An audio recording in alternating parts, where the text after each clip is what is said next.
Cold fusion के एक और एपिसोड में आपका स्वागत है।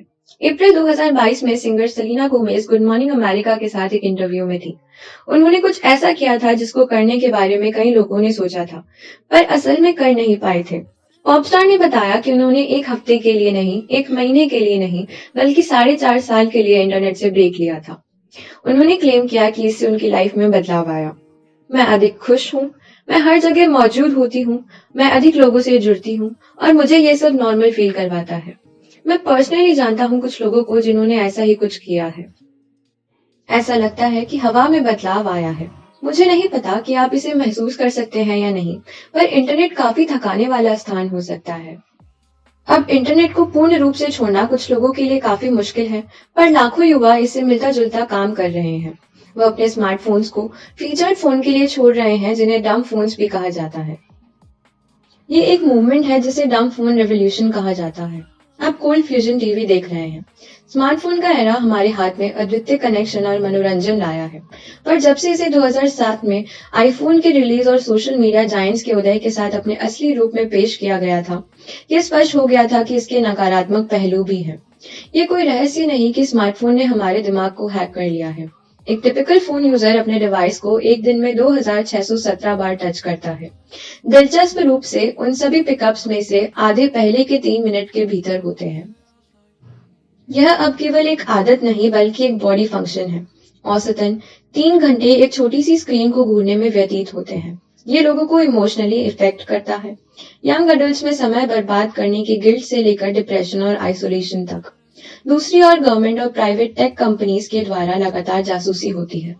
इस समय ये एक कमजोर पर बढ़ता हुआ मूवमेंट है, जिसमें युवा अपना स्मार्टफोन छोड़कर डम फोन इस्तेमाल कर रहे हैं। एक डिवाइस जो कि फोन कॉल, टेक्स्ट और सिंपल टास्क करने में सक्षम है, ये उन्हें काफी रिफ्रेशिंग लगता है। बीबीसी के अनुसार 2018 से 2021 तक डम फोन के लिए गूगल सर्चेज में 89% की वृद्धि हुई। डम फोन की ग्लोबल परचेज ने पिछले साल 1 बिलियन यूनिट को हिट किया। उसके कंपैरिजन में पिछले साल 1.4 बिलियन स्मार्टफोन्स बेचे गए। 2020 में 12.5% की गिरावट हुई। 2021 में अकाउंटेंसी ग्रुप डेलॉयट द्वारा की गई एक स्टडी ने कहा कि यूके में मोबाइल यूजर्स में से 10 में से एक डम फोन मोबाइल यूजर है।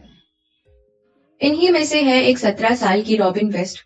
उन्होंने अपना स्मार्टफोन 2 साल पहले छोड़ दिया था। उनके मौजूदा मोबाइल की कीमत सिर्फ 8 पाउंड है और इसके साथ उन्हें किसी भी मंथली डेटा बिल की चिंता नहीं करनी पड़ती। वह बीबीसी को बताती हैं कि वह अब कभी दूसरा स्मार्टफोन नहीं खरीदेंगी। वह कहती हैं कि मैं अपने ब्रेक से खुश हूँ। मुझे नहीं लगता कि यह मुझे सीमित करता है। मैं निश्चित रूप से अधिक सक्रिय हूँ। स्मार्टफोन कितना मेरी लाइफ पर प्रभाव डाल रहा है, ये मैंने तब तक ध्यान नहीं दिया जब तक मैं एक ब्रेक फोन यूज नहीं करती। मेरे पास उस पर कई सारे सोशल मीडिया ऐप्स थे और हमेशा फोन पर होने के कारण मैं इतना काम नहीं कर पाती थी। उनके काफी दोस्त ये समझ नहीं पाते। वह कहती हैं कि सबको ये लगता है कि ये एक टेम्परेरी चीज है। वह कहते हैं कि तुम एक स्मार्टफोन कब ले रही हो? क्या तुम इसे अगले हफ्ते लोगी? जितनी छोटी ये कहानी है, उतना ही दिलचस्प ये प्रश्न है कि क्या हो अगर आधुनिक दुनिया में स्मार्टफोन की आवश्यकता एक भ्रम है, जिसके बिना 15 साल पहले हर कोई रहता था और सब सिर्फ आधुनिक विसंगति है। शुभम अग्रवाल ने प्रकाशन पर डिजिटल ट्रेंड को नोकिया 8110 पर अपनी भावनाओं को बताया। उन्होंने कहा, मुझे अपने स्मार्टफोन और उनकी कंपनीज द्वारा हाईजेक महसूस हुआ। फीचर्ड फोन पर स्विच करने के बाद मेरा यह भ्रम दूर हुआ कि स्मार्टफोन के बिना मेरी जिंदगी रुक जाएगी। इससे मुझे एहसास हुआ कि वास्तव में मैं अपने फोन पर जो कुछ भी करता था वो कितना महत्वहीन है। कुछ यूट्यूबर्स ने अपने डम फोन यूज करने का एक्सपीरियंस शेयर किया। मेरा ये विश्वास करना मुश्किल है, पर मैं 6 महीने से डम फोन यूज कर रही हूँ। मैंने निश्चय किया था कि मैं 30 दिन तक अपना डम फोन यूज करूंगी, पर अब मुझे इसे यूज करते हुए 6 महीने हो गए। ऐसी बहुत सारी जगह है जहां मैंने गौर किया कि मुझे क्यूआर कोड स्कैन करना है, पर सर्विस प्राप्त करने के लिए यह फोन स्पष्ट रूप से क्यूआर कोड स्कैन नहीं कर सकता और कोई लिंक या ऐप नहीं खोल सकता। वो मेन्यू नहीं देते। जैसे कि अगर आप रेस्टोरेंट में भोजन करने के लिए जाते हो, तो आपको मेन्यू नहीं मिलता। वहां एक टेबल पर क्यूआर कोड होता है, जिसको आपको स्कैन करना होता है मेन्यू पढ़ने के लिए।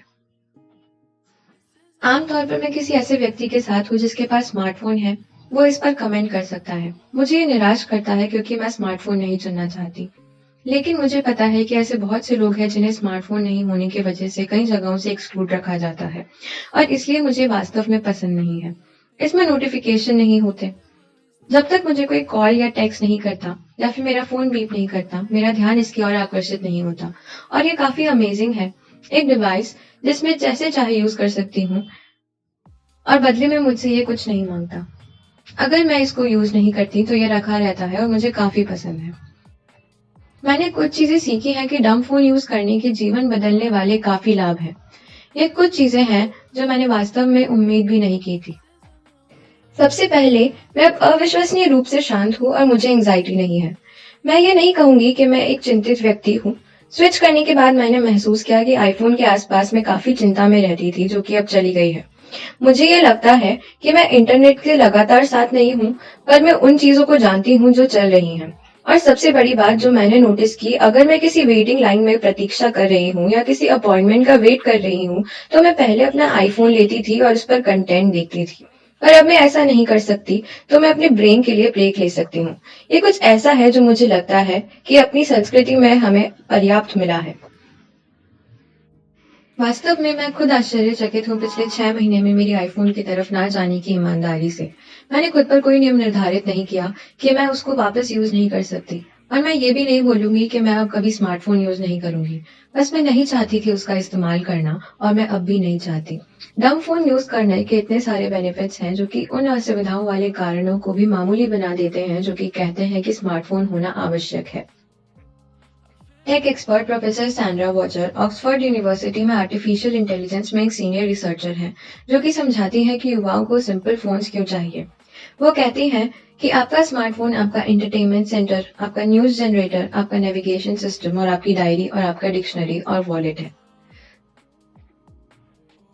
स्मार्टफोन हमेशा आपका ध्यान नोटिफिकेशन और अपडेट्स के जरिए अपनी तरफ आकर्षित करना चाहते हैं और ब्रेकिंग न्यूज़ लगातार आपके दिन को बाधित करते हैं। वो कहती हैं कि आपको ये एज पर रख सकते हैं, यहाँ तक कि उत्तेजित भी हो सकता है और भारी हो सकता है। ये समझ आता है कि हम में से कुछ अब सिंपल टेक्नोलॉजीज की तरफ देख रहे हैं और ये सोचते हैं कि डम फोन्स हमें अब सिंपल टाइम की तरफ ले जाएंगे। यह हमें किसी भी टास्क को उद्देश्यपूर्ण रूप से पूरा करने के लिए कंसंट्रेशन और अधिक समय दे सकता है। ये लोगों को शांत कर सकता है। अध्ययनों से पता चला है कि ज्यादा चॉइसेस से अनहैप्पीनेस और एजिटेशन पैदा होता है। डंब फोन के एडवोकेट्स आपको बता सकते हैं कि ये टेम्परेरी होने के बाद भी काफी यूजफुल हो सकता है, चाहे आप हॉलीडेज पर हो या किसी प्रोजेक्ट पर फोकस्ड हो। आप फिर भी किसी इमरजेंसी में किसी को कॉल कर सकते हैं। डंब फोन के स्पेस का एक नया खिलाड़ी है न्यूयॉर्क की एक कंपनी लाइट फोन। ये पुराने नोकिया से थोड़ा ज्यादा केपेबल है। ये म्यूजिक और पॉडकास्ट प्ले कर सकता है और ब्लूटूथ के जरिए हेडफोन्स कनेक्ट कर सकता है।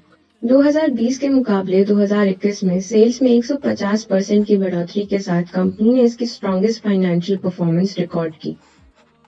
लाइट फोन जो हॉलियर और काई टैंग के दिमाग की उपज है। 2014 में उन्होंने किक स्टार्टर प्रोजेक्ट की घोषणा की। उनके शब्दों में ये टेक्नोलॉजी एडिक्शन से लड़ने के लिए था। 2015 में लाइट फोन के पहले वर्जन की 50,000 वेट लिस्ट थी। लाइट फोन के को-फाउंडर बताते हैं कि शुरुआत में इस डिवाइस को स्मार्टफोन से टेम्परेरी ब्रेक लेने के लिए बनाया गया था, पर अब फर्म के आधे कस्टमर इसको अपने प्राइमरी डिवाइस के रूप में यूज करते हैं। ये काफी दिलचस्प है। इस पर काफी रोचक टिप्पणी भी हुई है, जैसे कि अगर एलियंस धरती पर आते हैं तो वह सोचेंगे कि मोबाइल फोन एक श्रेष्ठ प्रजाति है जो कि मनुष्य को नियंत्रित करती है और ये रुकेगा नहीं, ये बस बुरा होता जाएगा। कंज्यूमर्स को आभास हो रहा है कि कुछ गलत है और हम बस एक विकल्प पेश करना चाहते हैं। फर्म के मेन कस्टमर 25 से 30 साल की उम्र के बीच के हैं। शुरुआत में कंपनी काफी बड़ी एज के कस्टमर्स एक्सपेक्ट कर रही थी, पर मिलेनियल्स का इनको खरीदना कुछ महत्वपूर्ण दर्शाता है। हम वो जनरेशन है जो कि इंटरनेट के पहले बड़ी हुई है, पर इसके साथ भी। पर अब ऐसा लगता है कि हम थक गए हैं। स्पेस के दूसरे प्लेयर है पंक्ट और उनका डिवाइस MP02 एक पेशकश है जो कि मिनिमलिस्ट के नए ब्रांड को सूट करता है। समय की बढ़ोतरी के साथ मुझे यकीन है कि हम ऐसे लो टेक स्टार्टअप और देखेंगे। और जब मैं इस वीडियो को पूरा कर रहा था, हालांकि ये एक स्टार्टअप नहीं है, नोकिया ने भी इस पिक्चर में प्रवेश किया। उन्होंने ब्लूटूथ हेडफोन्स के साथ एक नया फीचर्ड फोन अनाउंस किया है। ऐसा लगता है कि उन्हें बेसिक फीचर्ड फोन की ज्यादा डिमांड दिख रही है, जो कि मॉडर्न टाइम के डिमांड्स के अकॉर्डिंग अपडेट किए हुए हैं। 2017 में नोकिया ने अपना 3310 हैंडसेट रिलॉन्च किया। 2000 में सबसे पहले रिलीज के बाद रिलॉन्च ने बहुत रुचि पैदा की। सप्ताह भर की बैटरी लाइफ के लिए एक छोटा रिवाइवल किया और वर्चुअली इंडिस्ट्रक्टिबल होने के कारण उन लोगों के लिए ये आकर्षक था। 5 साल पहले एक साइकोलॉजिस्ट प्रिज्मिक और इंजेनिसाक ने अपना स्मार्टफोन 3310 से बदल लिया। शुरुआत में उन्हें लंबी बैटरी लाइफ चाहिए थी, पर जल्दी उन्हें आभास हुआ कि इसके कई और भी लाभ हैं। वह कहते हैं कि पहले मैं अपने फ़ोन में फंसा रहता था, हर चीज़ चेक करता था, ब्राउजिंग, फेसबुक और न्यूज़ और दूसरे फैक्ट्स जो कि मेरे जानने के लिए ज़रूरी नहीं थे। अब मेरे पास खुद के लिए और मेरी फैमिली के लिए अधिक समय है। सबसे बड़ा बेनिफिट ये है कि मैं अब लाइक, शेयर, कमेंट और दूसरे लोगों को मेरी ज़िंदगी के बारे में बताने से एडिक्टेड नहीं हूँ। अब मेरे पास अधिक प्राइवेसी है। हालांकि वो ड्रॉबैक मेंशन करते हुए कहते हैं कि पहले मैं ट्रैवल करते टाइम बसेस, रेस्टोरेंट और कई सारी चीजें फोन पर चेक करता था, पर अब ये असंभव है, तो मैंने पहले ही घर पर ये सब काम करना सीख लिया। मुझे इसकी आदत हो गई है। इन लोगों के लिए ये नकारात्मक पक्ष है। बस और ट्रेन टाइम टेबल्स नहीं है, कोई नेविगेशन नहीं है, वेब ब्राउजिंग नहीं है और न्यूज नहीं है। पर यह असुविधा आपको वास्तविकता में अधिक रखने के लिए है जो कि आपके लायक है। एक अच्छा कॉम्प्रोमाइज ये होगा कि हमारे स्मार्टफोन में एक मोड हो जो कि इसे डंब फोन में स्विच कर दे, ऑपरेटिंग सिस्टम में पूरी तरह से चेंज हो जाए। एक ऐसा सिस्टम हो जाए जो कि कॉल, टेक्स्ट और नेविगेशन और ऑडियो को ही अनुमति देता हो। तो क्या ये ट्रेंडिंग स्थायी है? मुझे लगता है कि ये जारी रहेगा, लेकिन ये देखा जाना बाकी है, क्योंकि हमारा जीवन पहले से अधिक डिजिटल है। जो ऑप्ट आउट करते हैं उनका सोसाइटी में काम करना मुश्किल है। ये सोचने के लिए रोचक है। आप लोग क्या सोचते हो? आपको क्या लगता है कि क्या ये प्रवृत्ति बढ़ने वाली है? और क्या आप कभी डंब फोन खरीदने का संकल्प लेंगे? नीचे दिए गए कमेंट सेक्शन में डिस्कस करने के लिए स्वतंत्र महसूस कीजिए। ठीक है, ये मेरे विचार हैं। मुझे उम्मीद है कि आपने इस एपिसोड में एंजॉय किया होगा। अगर आपने एंजॉय किया तो इस चैनल में ब्राउज करने में बिल्कुल स्वतंत्र महसूस करें।